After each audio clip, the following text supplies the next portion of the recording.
Hey guys, so I'm going to make Subway style sandwich today. So I have got this herbed bread loaf which is full of herbs, and first of all what I'm going to do is just slit it from the middle and apply butter inside as well as outside. I'll just keep it aside and prepare the veggies now. I've taken around 1.5 cup of veggies.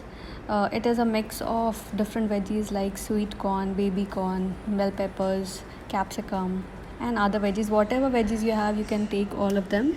And to it, I'm going to add red chilli sauce, ketchup, and some salad seasoning. If you do not have salad seasoning, it's okay. And mustard sauce, then chili flakes, and I'll add oregano because oregano gives a very good flavor. Next goes black pepper. So I have used half teaspoon crushed black pepper here and half teaspoon olive oil. Now all the ingredients are here, so we'll just give it a very good mix to ensure that the flavors are well incorporated, so that wherever the mixture goes in the bread, we feel the flavors all through it. Just add the salt as per your taste and cheese slices. You can make it as cheesy as you want it to be.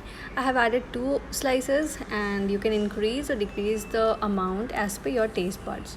So last but not the least, just fill the stuffing into the bread that you had already buttered.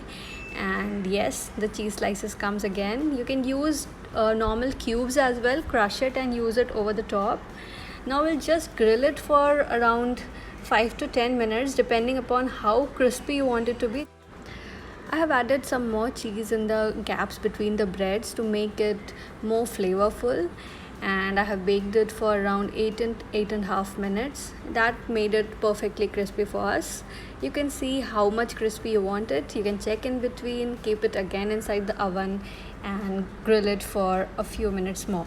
So it's done. It looks so flavorful and so cheesy. I'm going to eat it, and do share your reviews, do try it and let us know how you like it.